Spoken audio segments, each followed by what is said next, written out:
건강을 유지하는 데 필요한 음식을 먹는 여기에 한 기관이 되기도 하지만 말을 하는 것입니다. 입은 말을 하면서 합니다. 이 땅에 사는 사람들은 누구나 말을 하면서 인생을 삽니다. 근데 이 입으로 하는 말이 얼마나 중요한지 모릅니다. 여러분, 지금부터 몇 해 전입니다. 그 합법에 대하여 한 책을 쓴 우리나라 국내 아나운서 박사 1호인 전영욱 박사가 있습니다. 나이가 80 넘으신 분이고요. 그분은 아나운서로, 그리고 대학교 교수로, 그리고 국어학자로 60여 년 동안 말을 하며 말을 연구하며 그 말에 대해서 학생들을 가르치면서 살아온 분입니다. 그래서 국내 박사 1호로 그렇게 이제 박사학위를 받은 분입니다. 그분이 이런 말을 했어요. 입이 말하는 것이 아니라 인격이 말하는 것입니다. 페르시아 속담에 손에 맞은 상처는 치료할 수 있어도 사람의 말에 맞은 상처는 아물지 않는다는 경구가 있죠. 말이 그 얼마나 소중한지, 그리고 말이 어떤 영향을 미치는지를 그렇게 이야기를 한 것입니다. 여러분들과 그래서 이런 이야기를 한번 말씀을 드리면서 오늘 제가 말씀을 시작을 하려고 하는데요. 여러분, 1982년이니까 지금부터 꼭 40년 전입니다. 그 전두환 대통령 5공 시절입니다. 그때에 그 막노동을 하면서 그 아내와 그 자식들을 기르면서 힘겹게 노동을 하며 살고 있는 한 50대 남성이 술을 많이 마시고요, 일을 마치고 너무나 인생이 좀 늘 그렇게 서럽잖아요. 그러니까 버스를 타고 이제 집으로 돌아가다가 버스 안에서 여러 사람이 타고 있는데 그 누구한테 한 말도 아니고 그냥 자기 자신에게 혼잣말로 탄식을 하며 이런 말을 했어요. 전두환이 김일성보다 정치를 더 못해. 근데 그 말을 버스에 있는 사람들도, 그 당시는 버스에 안내양이 있었거든요. 오늘처럼 이렇게 그냥 올라타고 그냥 결제하고 하는 게 아니었거든요. 버스 안내양이 그 말을 듣고요, 경찰에 곧바로 신고를 했습니다. 그래, 이 남성은 그 한마디 말 한 것 때문에 경찰서에 그 연행이 되었고요. 거기서 친들 조사를 받는데 자기는 술 취해서 자기는 모르게 한 말이라고 그 항변을 하면서 그 어필을 하면서 호소를 했지만요, 그 말은 받아들여지지 아니했고요. 서슬퍼런 그 오공시절이 아닙니까? 끝내 이제 그 재판장에 서서 3년 징역형을 선고를 받았고요. 그런데 이제 그 말 한마디 때문에 그 3년 동안 교도소에 가서 수감생활을 하면서 그냥 울분과 억울함 속에 3년의 옥살이가 됐어요. 3년 후에 옥살이에 풀려나온 이 사람은요, 그 너무나 억울하고 그냥 상심이 되어가지고요, 병이 되어서 출소한 지 1년도 안 돼서 죽었어요. 근데 그 사람의 불행은 그 한 사람의 불행으로 끝난 것이 아니었어요. 남아있는 가족들에게까지, 아내와 자식들한테까지도요, 그 영향을 미치게 된 거예요. 아내는 빨갱이 아내라고 하는 그 별명이 붙어졌고, 자녀들에게는 빨갱이 자식이라는 별명이 붙어져서 그 동네 사람들도, 아는 사람들도 다 빨갱이 아내, 빨갱이 자식이라고 쉬쉬하면서 그렇게 흉을 보는 그런 상황이 된 거예요. 아이들 학교에 가면 이제 그 빨갱이 자식이라고 하는 그런 이제 붙어져 가지고요, 아이들도 따돌리기도 하고 선생님들도 좀 사랑해주지 않고 그렇게 어렵게 학교를 다녔고요. 학교를 졸업하고 난 뒤에 취직을 하려고 시험을 보면 그 시험에 합격을 하는데 마지막 면접에서 빨갱이 자식이라는 그것이 이제 문제가 되어서 취직도 되지를 않고요.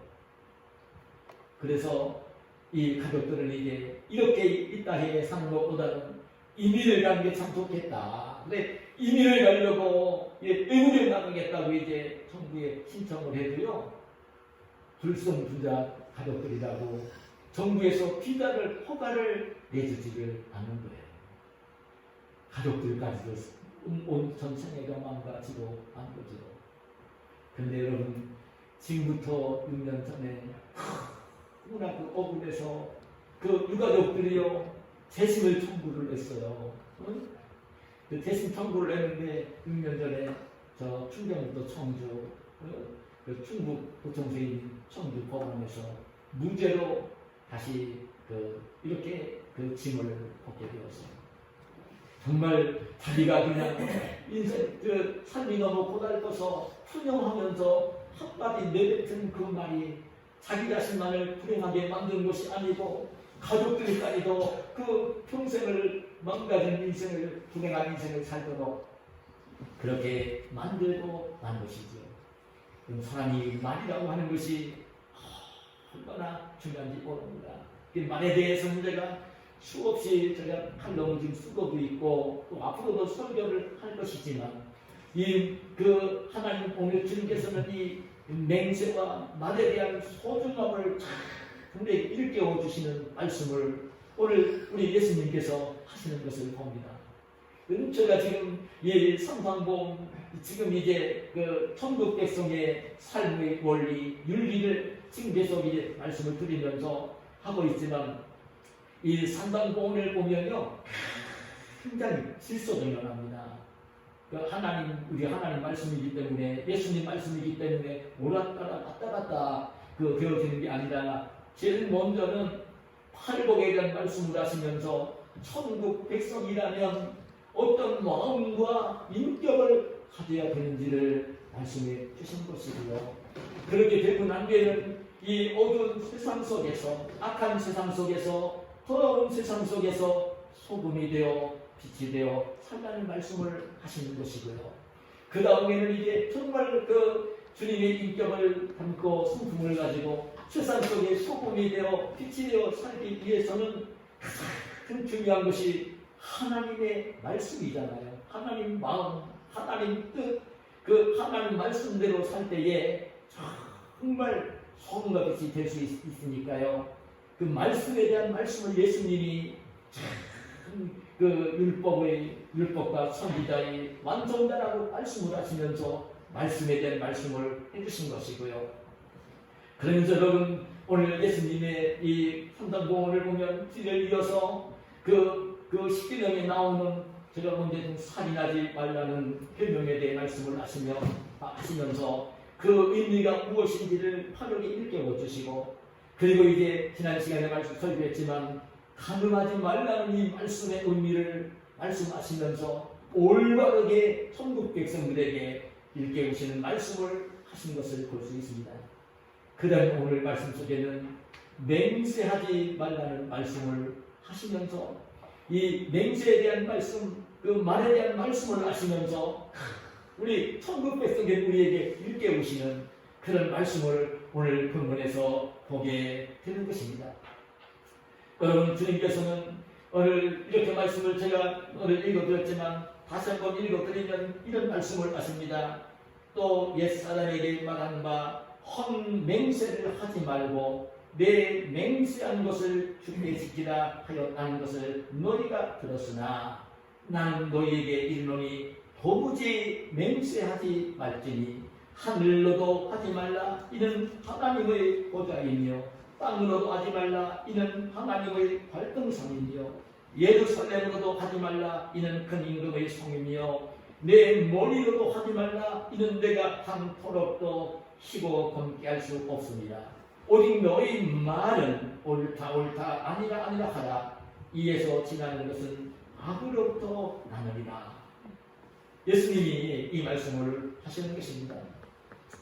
예수님이 맹세하지 말라는 말씀을 말에 대한 말씀을 아시면서 이 말씀을 아실 때에는 어떤 것을 염두에 두신 말씀이냐면, 여러분 우리가 지금 알고 있는 10계명 가운데 그 세 번째 계명인 여호와 하나님의 이름을 망령되게 부르지 말라. 이 말씀 입으로 하는 말입니다. 하나님을 향해서 부를 때에 하는 말입니다. 하나님의 이름을 망령되게 부르지 말라는 이 세 번째 계명. 그리고 아홉 번째 계명, 거짓 증거하지 말라는, 내 이웃에 대하여 거짓 증거하지 말라는, 위증하지 말라는 이 말씀을 예수님이 함께 묶어서 오늘 이 맹세와 말에 대한 이 말씀을 오늘 본문에서 하고 계시는 것을 보는 것입니다. 저는 오늘 이 말씀을 제가 묵상을 하면서 정말 우리 하나님의 백성들이, 하나님의 자녀들이 이 맹세, 또 약속, 또 서원, 또 입으로 하는 말, 이런 말들을 얼마나 우리가 조심하면서 참 해야 되는지를 오늘 하나님의 음성을 제가 들었습니다. 실제적으로 구약 성경에 되면, 사실 신약 성경에도 나오지만 이 말에 대한 말씀을 수없이 많이 하고 있습니다. 여러분, 제가 말씀드린 것처럼 십계명 가운데도 세 번째 계명이 말에 대한 말씀이고요, 아홉 번째 계명도 말에 대한 계명이고요, 그리고 이게 레위기 19장 12절에 보면 너희는 내 이름으로 거짓 맹세함으로 내 하나님의 이름을 욕되게 하지 말라. 거짓 맹세를 하지 말라고 하시고, 민수기 30장 2절에 보면 사람이 여호와께 소원하였거나 결심하고 서약하였으면 깨뜨리지 말고 그가 입으로 말한 대로 다 이행할 것이니라, 이렇게 말씀을 하십니다.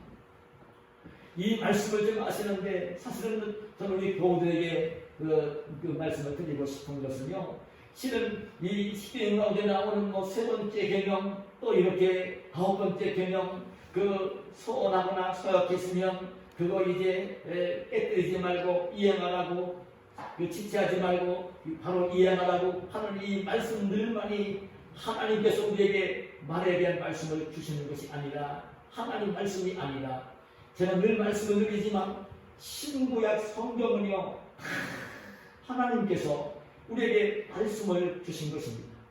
우리를 사랑하시면서, 우리에게 사랑하면서 사랑하는 백성이 하나님의 뜻을 따라 살기를 원하시고, 하나님의 뜻대로 살면서 하나님의 특별한 보호와 사랑과 은총 속에 살기를 원하시는 그 소망을 가지고 하나님이 약속을 하시면서 우리에게 주신 말씀들이 신구약 성경 말씀인 것입니다. 그래서 성경을 여러분, 그래서 성경을 얘기할 때 구약 성경을 올드 테스터먼트, 신약 성경을 뉴 테스터먼트. 이 테스터먼트라는 말이 무슨 말이냐면요, 약속이라는 뜻입니다. 구약 성경은 옛 구자 약속할 약자입니다. 신약은 새 신자, 새로울 신자, 약속할 약자입니다. 하나님께서 하나님 백성들과 맺으신 약속, 하나님의 자녀들과 맺은 약속, 천국 백성과 맺은 약속, 그게 여러분 구약 성경이고 신약 성경인 것입니다. 이 말씀의 의미를 우리가 바르게 깨달으며 우리가 이제 말씀에 대한 자세를 가져야 하는데, 여러분, 예수님 당시에 그 백성들에게 성경을 가르치고 성경 말씀을 들려주고, 그 성경을 그때는 인쇄술이 발달하지 않았으니까요, 필사를 해야 됩니다. 목을 갈아서 써서, 성경이 너무나 귀했지요. 예수님 당시에도 성경이 너무나 귀했습니다. 그러니까 그때는 인쇄술이 발달하지 않았을 때입니다. 지금을 생각하면 안 됩니다. 성경이 없습니다. 성경은 왕의 곁에나 있을 수 있고요, 그리고 성전에 있고요, 그리고 백성들이 큰 막 올라간 시내, 그런데 이제 이스라엘 백성들이 모여서 예배를 드리고 성경 말씀 공부하는 시나고그 회당에나 이 성경이 있었어요. 참 귀했어요. 그렇기 때문에 성경이 귀했기 때문에 성경을 이제 아무나 가지고 있는 게 아니에요. 우리는 다 가지고 있지만 가지고 있는 게 아니에요. 근데 이 성경에 대해서도 아무나 읽을 수도 없으니까 성경 말씀이 굉장히 어려우니까 그 당시에 서기관들이 바리새인들이 그 성경을 필사를 해서 이렇게 후대에 전해주기도 하고 회당에 비치도 하고 그리고 이제 정말 그 서기관 바리새인들은 그 당시에 종교 지도자들인데 그들이 이제 그 백성들에게 이게 하나님의 뜻이라고 하나님 말씀이라고 가르치는 그런 일들을 감당했던 인물들이 서기관 바리새인들입니다. 종교 지도자들입니다.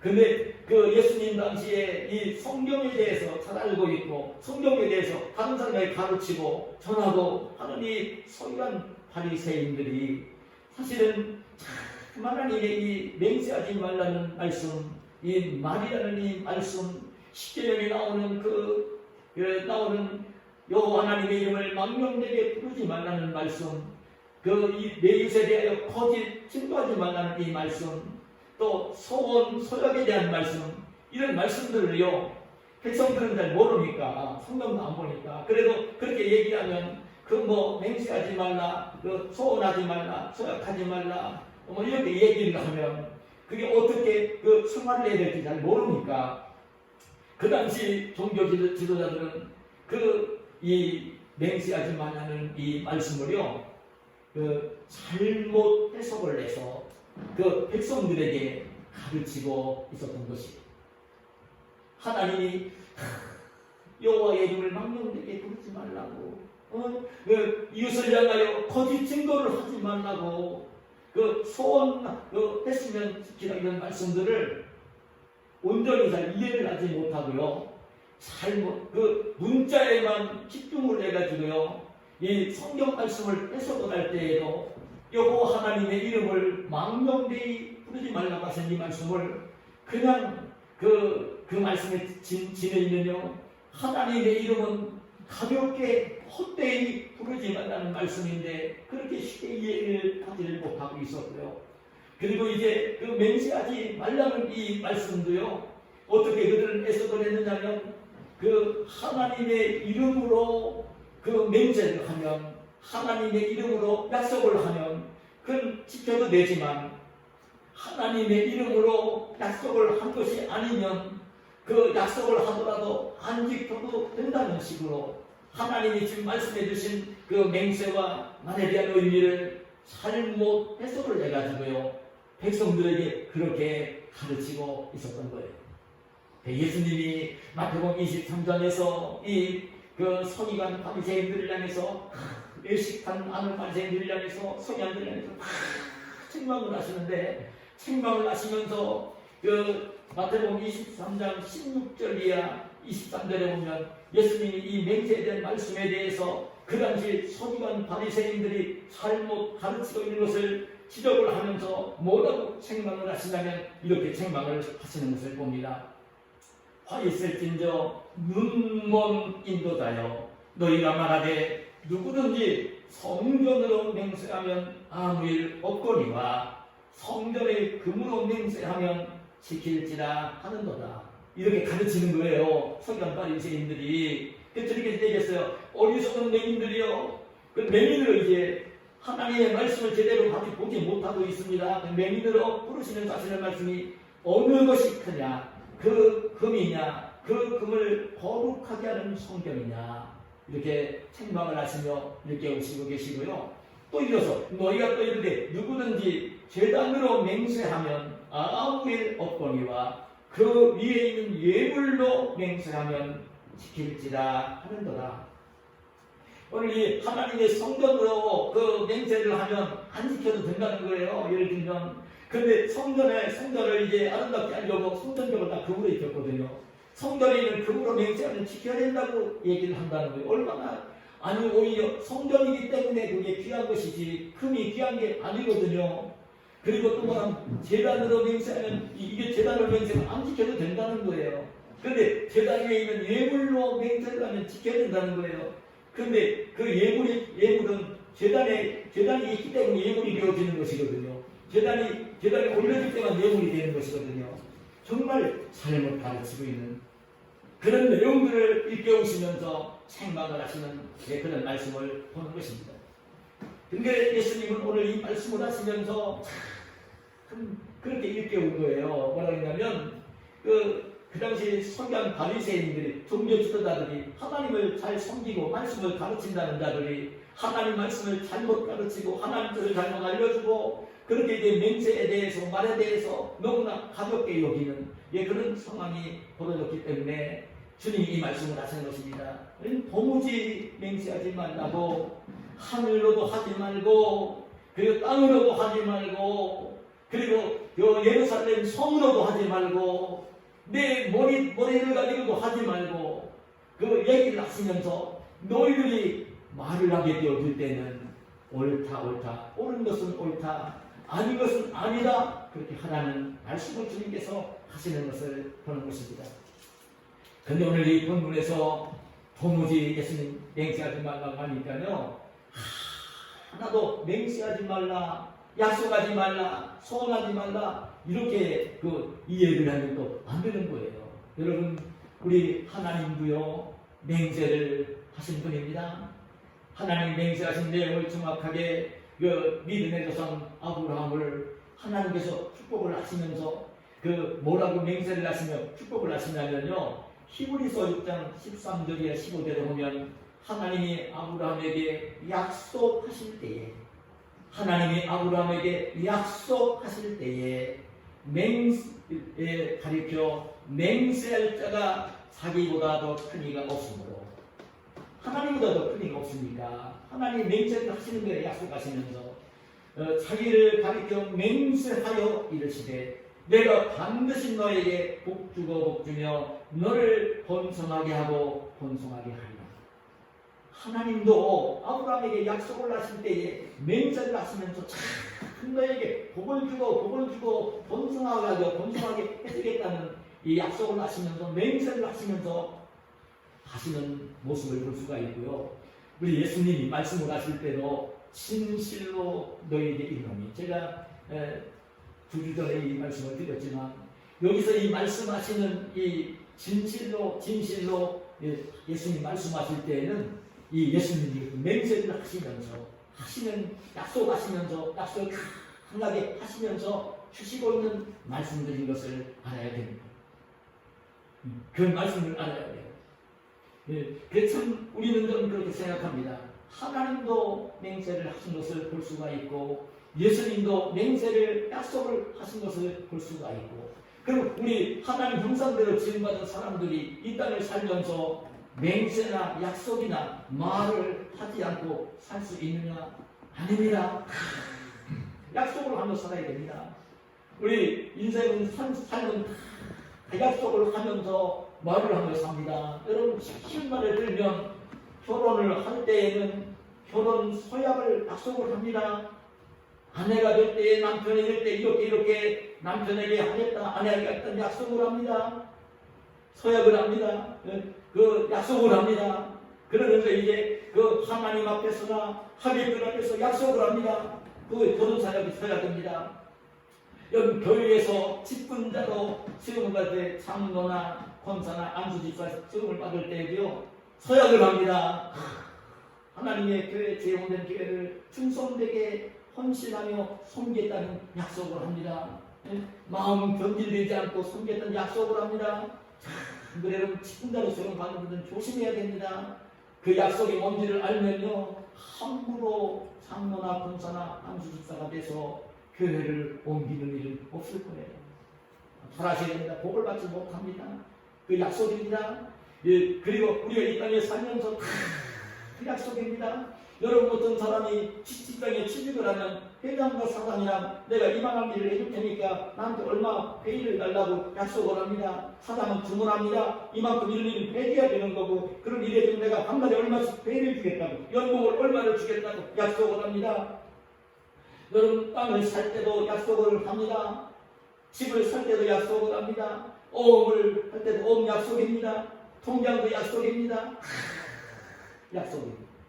이 약속을 하며 살아야 됩니다. 약속을 하지 않고 이 땅 이상 살 수가 없어요. 그 약속을 하며 살 수밖에 없는 것입니다. 이걸 우리 너무나 잘 알고 있는 것이죠. 이 약속을 하며 살아야 돼요. 우리 하나님도 약속을 하신 것이고 성자이신 예수님도 그냥 약속을 하신 것이고 우리는 이 땅에 살 때는 하나님 앞에도 무슨 얘기를 하면서 하나님과 맺는 약속은 내가 맺는 약속을 서원서약이라고 합니다. 여러분 그리고 사람들과의 약속은 서원서약이라는 말을 쓰지 않습니다. 약속이라는 말을 합니다. 서약하는 말을 합니다. 이 말을 하며 사는 것입니다. 그런데 정말 중요한 게 있습니다. 그 약속에 대해서 오늘 이 맹세와 서원에 대해서 그 당시에 종교 지도자들인 서기관 바리새인들이 잘못 해석을 하면서 그 백성들을 일깨우는 내용을 예수님이 기적을 하고 책망을 하시면서 오늘 자세하게 일깨우는 이 내용을 보면 우리가 알 수 있는 내용이 무엇입니까? 우리 예수님은 그렇게 말씀합니다. 맹세를 할 때에 그 서약을 할 때에 그 소원을 할 때에 참 그렇게 말씀합니다. 하늘로도 하지 말라고. 하늘은 하나님의 보좌이고 땅으로도 땅을 가리키면서 맹세하지 말라고. 땅은 하나님의 발등상이라고. 그래서 큰 성은 예루살렘 성을 가리키는 말입니다. 그 하나님의 구성을 가리키는 말입니다. 그 예루살렘 성을 향해서도 맹세를 하지 말라고. 내 머리를 가지고도 맹세하지 말라고. 그럼 하나님 뭐라고 하시냐면, 예수님 뭐라고 하시냐면, 하늘은 하나님의 보좌이고 하나님을 떠날 수 없다는 것입니다. 여러분, 그리고 땅은 하나님의 발등상이고 땅도 하나님이라 관리하는 것이고 예루살렘 성은 하나님의 구성이고, 여러분 우리가 이 머리로도 맹세하지 말라는 머리도 이게 머리는 고사하고 머리털 하나하나까지 쉬고 검게하는 것도 자기 자신이 할 수 없고 그것도 하나님이 하시는 것이라는 것입니다. 이 말씀은요, 헛된 맹세를 하지 말도록 자기가 책임도 지지 아니하고 자기가 이제 그냥 인기응변식으로 그렇게 맹세를 해서는 안 되는 것이라고 그렇게 오늘 말씀을 하시는 것입니다.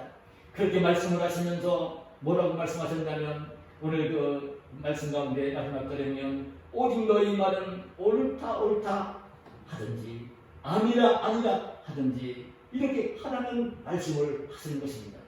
진실된 말을, 정직한 약속을, 정직한 말을, 책임질 말을 하라는 말씀을 하시는 것입니다.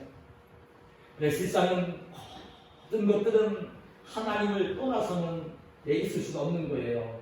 여러분, 우리들도 누구나 얘기하다가 그 상대방이 잘 믿어주지 않을 때에 내가 하늘을 두고 맹세한다고 얘기를 하고, 심지어 어떤 약속을 할 때에 누가 안 믿어주는 것 같으면 내가 한 말이 잘못되어지면 내가 그런 속된 말은 내가 안 하고 싶어요. 공간에서 사람 자식이 아니고 어떤 자식이라고 하면서 맹세를 하는 모습을 봅니다. 그런 거 하지 말라는 거예요. 사실 그것이 그래 이걸 깨달은 싱글레어 펠리거스라는 사람 이런 말을 했어요. 어떤 약속이나 어떠한 말도 하나님의 존전에서 이루어지지 않는 것은 없다. 하나님이 존전해서 이루어진다는 거예요. 중요한 성경 해석가인 윌리엄 바클레이는 이런 말을 했어요. 하나님은 어디에나 즉 삶 전체의 삶의 모든 활동 속에 계십니다. 하나님은 자신의 이름으로 되는 말도 들으시지만 모든 말을 들으십니다.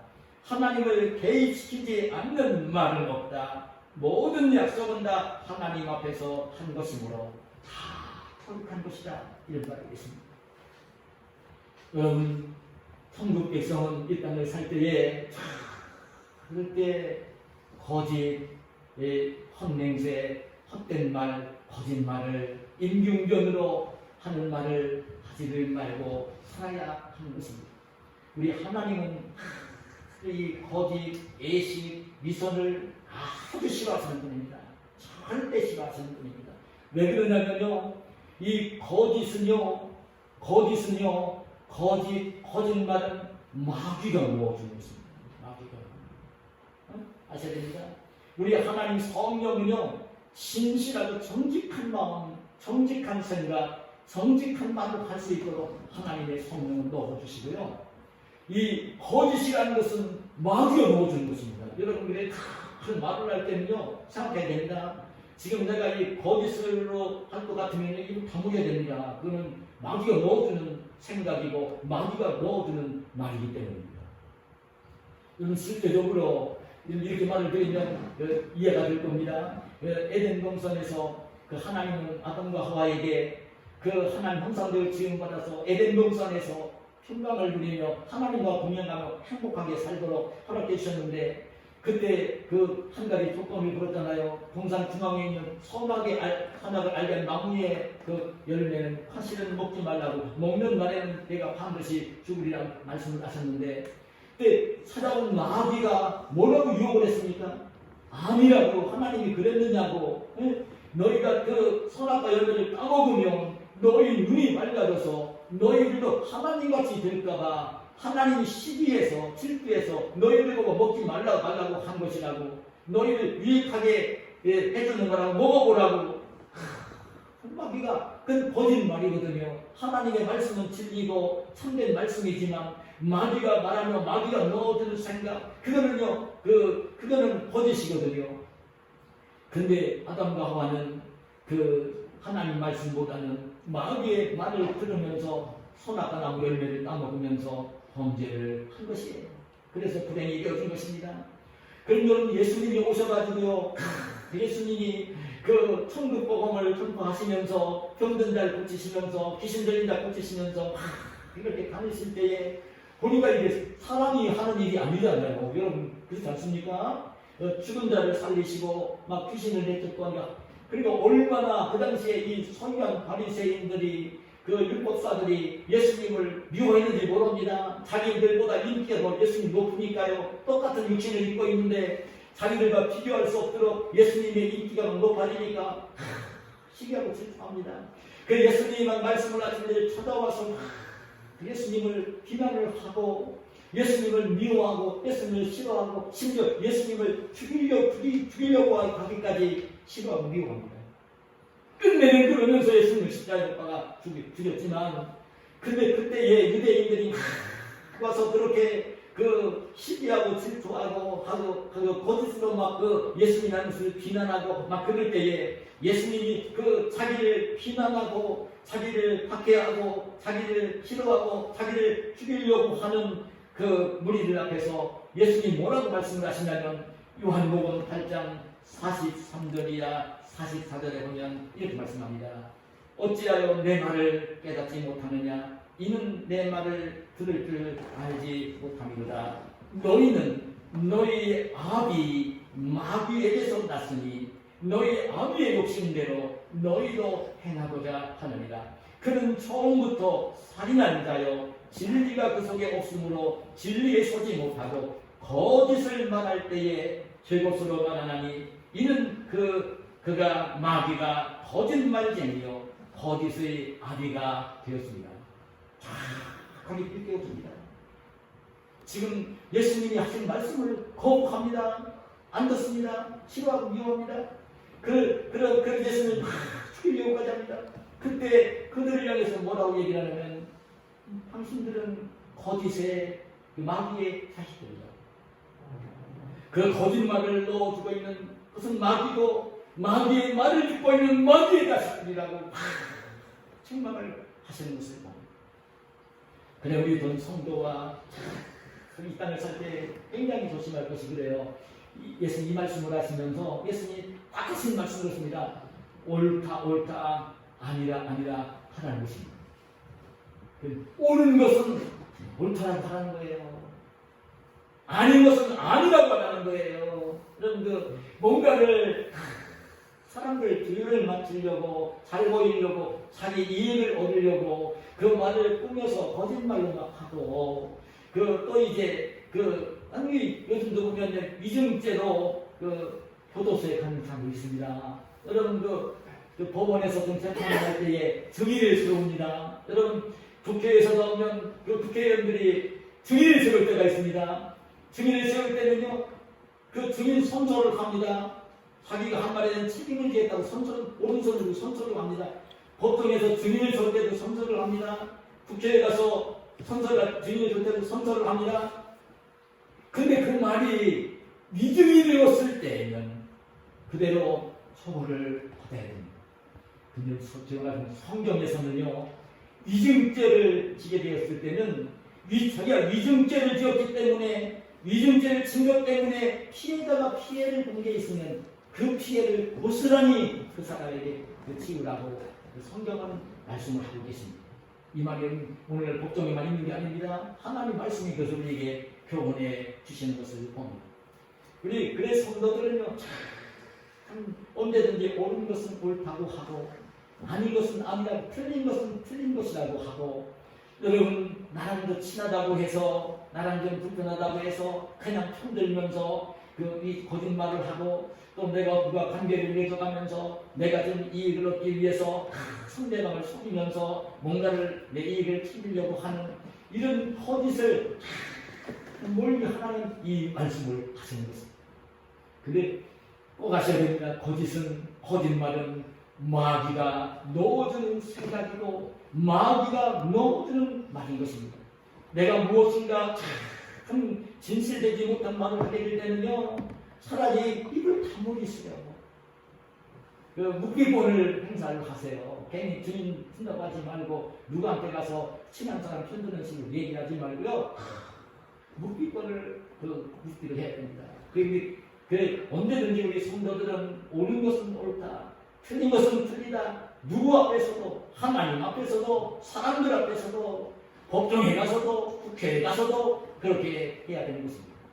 근데 우리 하나님은 참 정직하신 분이기 때문에 여러분, 정직한 사람에게는 반드시 복을 주신 분입니다. 정직하게 생활을 하면요, 하나님이 굉장히 기뻐하시고 복을 주십니다. 근데 실제적으로 말을 할 때, 맹세를 할 때 정직하게 하는 게 얼마나 어려운지 모릅니다. 여러분, 요즘 저는 경험을 합니다. 이 나라의 대통령이 외국에 나가서 말 실수를 한 것을 봅니다. 나는 실수를 했으면 실수를 인정해야 되는 것이고요, 자꾸 숨기려고 하면 안 됩니다. 여러분, 그리스도인들은 그걸 알아야 됩니다. 자기가 책임지지 못하고 실수를 했으면 실수를 인정을 해야 됩니다. 그런 사람은 실수할 수 있습니다. 인정해야 되는 것입니다. 그래야지 인정할 수 있는 실수의 잘못함을 인정할 수 있고 하는 용기 있는 사람은요, 고칩니다. 그러기 때문에 인정해야 되는 거예요. 귀한 사람입니다. 자기의 부족한 것, 실수한 것을 인정할 줄 아는 용기. 그리스도인에게는 그 용기가 필요해요. 내가 잘못했습니다. 실수했습니다. 내가 너무 잘못했습니다. 인정할 줄 아는 용기.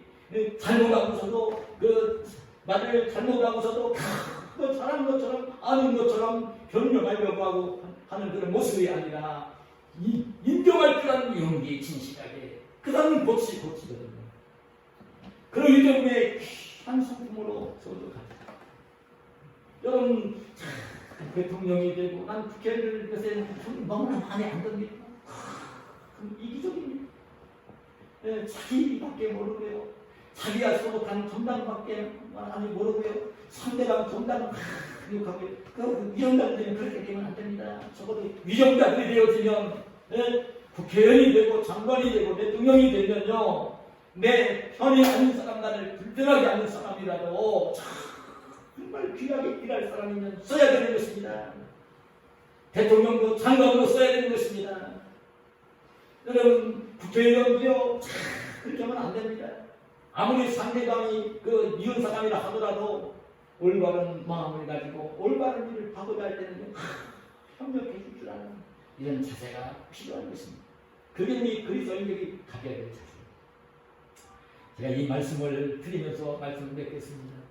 여러분, 미국에 대한 역대 대통령 가운데 그런 미국을 세운 조지 워싱턴 대통령, 그리고 미국의 수많은 대통령들이 지금 나왔지만 가장 역사적으로 존경받는 위대한 인물은 아브라함 링컨입니다. 아브라함 링컨입니다. 흑인 노예를 해방시킨 대통령입니다. 얼마나 귀한 분인지 모릅니다. 하나님을 신실하게 경외하는 분이었기 때문에 그런데요. 근데 이 아브라함 링컨에게는요, 별명이 꽤 많습니다. 꽤 많습니다. 근데 이 아브라함 링컨에게 어떤 별명도 있느냐면 정직한 아브라함이라는 별명도 있습니다. 근데 그 별명이 왜 생겨났느냐면요, 이 아브라함 링컨은 이주민의 자녀로 태어나가지고요, 어머니가 일찍 돌아가시고요, 집안이 굉장히 가난했어요. 제가 좀 설교를 했지만, 그래서 학교를 못 다녔습니다.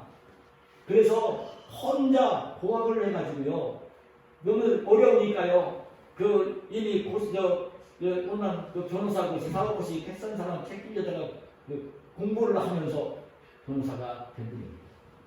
학력이 없는 사람입니다.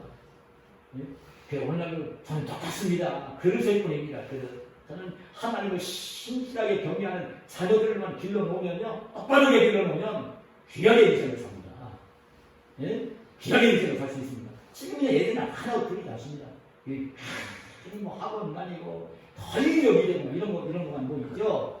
올바르게 우리 예수님이 있고 하나님 경외하게 만들어 놓으면요, 자식들은 훌륭한 자녀들이 될 수 있습니다. 이게 으뜸인 것을 잊지 말아야 됩니다.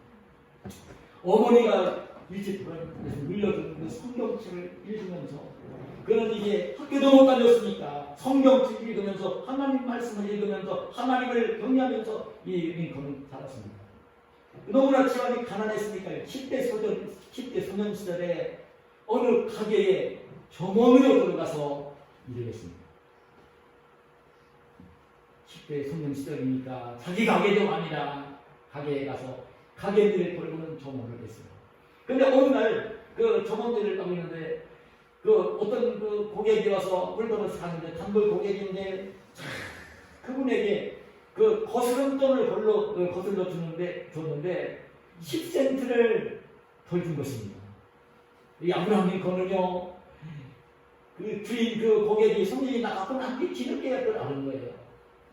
근데 10센트를 거스름돈을 줬어야 되는데 못 준 거예요. 지금 점원으로 그 시간 일을 하고 있으니까 그냥 찾아갈 수도 없고 한참 뒤에 생각이 났으니까 집에 돌아와서 잠을 자는데도 잠이 오지 않는 거예요. 그 사람에게 10센트를 더 거슬러 줬어야 되는데 못 준 게 그 마음에 걸리는 거예요. 그래서 잠을 자고 난 뒤에 그 다음날 저 가게에 출근하지 않는 그날에 그 사람을 찾아간 거예요. 찾아가서 이야기하는 10센트를 건네준 것입니다. 소년 시절입니다. 아마도 우리 지금 대성이 나이 때가 되지 않았겠나 여기 보는데, 그 어린 나이 때입니다. 그런데 10센트밖에 안 되는 걸, 그 거리가 가까운 거리도 아니고요, 3마일이라고 하더라고요. 3마일은 여러분 5km입니다. 한 길을 찾아갔어요. 자기한테 물건을 사가서 할 때에 10센트 거스름돈을 덜 받아간 그 손님에게 10센트를 건네준 것입니다. 건네받으면서 고객이요, 아브라함을 칭찬을 합니다. 정직한 소년이라는 칭찬을 합니다. 거기 있던 가족들이 칭찬을 합니다. 그 칭찬을 할 때에 링컨은 어린 나이지만 그랬습니다. 아내요, 제가 칭찬 들을 일을 한 것이 하나도 없는데요, 마땅히 할 일을 했을 뿐입니다. 그렇게 얘기를 하면서 나오면서 링컨은요, 무슨 생각을 하냐면, 그래, 마땅히 칭찬 들을 만한 일을 하면서 칭찬을 듣기도 해야 되지만, 칭찬 정말 할 일을 하는 게 아니라 그냥 그거보다 더 칭찬받을 일을 해서 칭찬 듣는 사람이 되겠다. 칭찬을 듣고 나오면 더 좋아서요, 이제는 정말 이런 것들 때문에 칭찬받는 사람이 아니라 정말 칭찬들을 일을 하면서 칭찬 듣는 사람이 되겠다고 마음속에 결심을 하면서 하나님과 약속을 합니다. 후에 이 아브라함은요, 변호사가 되었습니다. 변호사가 되어서요, 제일 먼저 변론을 맡는데, 어떤 사람 변론을 맡았느냐면요, 가진 것이 없고 자기가 변론을 해주어도 변호사비를 못 줄 사람을 찾아서 그 사람을 위해 변론을 해줍니다. 그리고 법정에 서서 판사 앞에 서서 변론하고 있는 변호할 상대 상대 피해자를 옆에 세우고요. 그런데 법정에서 그런 얘기를 합니다. 10대 시절 내가 맹세했던 하나님과의 약속을 지킬 수 있어 너무 기쁘고 행복합니다. 그러면서 변론을 이 아브라함 링컨이 한 것입니다. 이런 마음을 가지고 정직하게 살았기 때문에 끝내는요 인정을 받으면서 그 미국의 16대 대통령을 참 정직하게 살았어요. 근데 대통령이 되고 난 뒤에 보니까요 그 나라에 흑인 노예인들이 있어요. 여러분 그 당시에 여러분 그 스토어 부인이 그 흑인 노예를 해방해 줘야 된다는 그 책을 좀 썼어요. 근데 그 책이 막 이제 미국 국민들 사이에 이렇게 이제 읽혀지기도 했지만 이 아브라함 링컨은 자기 신앙을 가지고는 흑인이라는 노예를 종으로 사람도 아닌 것처럼 물건을 팔고 사는 것처럼 노예들을 흑인들을 해서는 안 될 것이라는 것을 너무나 절절하게 느끼고 있는 이 링컨이요 흑인 노예를 내야 되겠다고 이제 이렇게 제의를 한 것입니다. 그랬더니요 미국이라는 나라가 둘로 나뉘어진 것입니다. 남부와 북부로 나뉘어진 것입니다. 남부는 농사를 많이 짓는 사람들이라 이 노예가 돈 많이 안 주고 부릴 수 있는 노예와 돈이 많이 필요합니다. 북부 지역은 그래도 산업이 발전 지역이기 때문에 그런데 남부 지역은요 전적으로 품삯을 많이 안 드리고 부려먹을 노예와 돈이 필요한데 노예를 외방하게 되어지면 농사를 제대로 짓고 부족 돈 많은 사람들이 생활하기 어려우니까요. 남부는요 반대합니다. 그런데 끝내는 미국이 둘로 나누어져서 노예가 문제 때문에요 남북 전쟁이 벌어지는 것입니다. 전쟁을 하면서까지 링컨은요 노예를 해방해야 되는 것을 추상을 하면서 그 남북 전쟁을 승리로 이끌면서 노예 해방을 시켰던 것입니다. 그래서 위대한 대통령입니다. 미국의 절반 되는 사람들이 반대하는 것을 실행을 한 사람이에요. 하나님이 기뻐하시는 뜻을 위해서. 정직한 분입니다. 하나님 앞에 정직했고 백성들 앞에 정직했던 분입니다. 그 역사적인 인물로 이 링컨이 나온 거예요. 여러분, 저와 여러분이 이 땅을 삽니다. 하나님 백성으로 삽니다. 여러분, 이 땅을 살 때에 잊지 마시기를 바랍니다. 우리 하나님은 약속하신 그대로 하시는 분입니다. 하나님 말씀 일정일에 변하지 않습니다. 여러분, 천국 백성들은 이 땅에 살 때에 그 헛된 맹세, 거짓 맹세, 거짓말, 자기 이익을 위해 그렇게 하는 말은 절대 하지 말고요. 정직하게, 진실하게 이 땅을 살아야 되는 것입니다. 누구를 만나든지 정직한 사람으로, 진실한 사람으로 관계를 맺으며 살아야 되는 것입니다. 누구와 더불어 관계를 맺을 때도 정직하고 진실하게 관계를 맺어야 되는 것입니다. 함부로 입을 열어 말을 하지 말고요. 잘못했을 때는 용기 있게 시인하며 고칠 줄 알고 회복을 하고 아름다운 관계를 맺으면서 살아야 되는 것입니다. 자기가 말을 한 것이 법이 되어져서 될 수 있도록 우리 그리스도인들은 대통령은 안 됐지요. 여러분, 우리가 법무장관도 안 됐지만 우리는 하나님이신 말씀을 기준 삼고 하나님 말씀이 도움하시는 대로 이 땅을 세상 사람들과 똑같이 하려고 하지 말고 정직하고 진실하게 이 땅을 살면서 그 하나님께서 그런 자에게 주시는 이 풍성한 복을 누리면서 이 땅을 귀하게 사시는 저와 여러분이 되시기를 예수님의 이름으로 축원합니다. 하나님 감사합니다. 오늘 우리는 이 땅을 살면서 수없이 말을 하고 약속을 하며 삽니다. 주님, 이 말과 약속을 할 때에 나의 이익을 위하여 말하고 약속하는 것이 아니라 정말 하나님을 생각하며 약속하고 말하는 사람들이 되어져서 오늘 하나님이 기뻐하시는 이 약속과 언어를 가지고 살며 정말 하나님이 기뻐하시고 축복해 주시는 복된 인생을 사는 저희들 모두가 될 수 있도록 역사하여 주시옵소서. 예수님의 이름으로 기도하옵나이다. 아멘.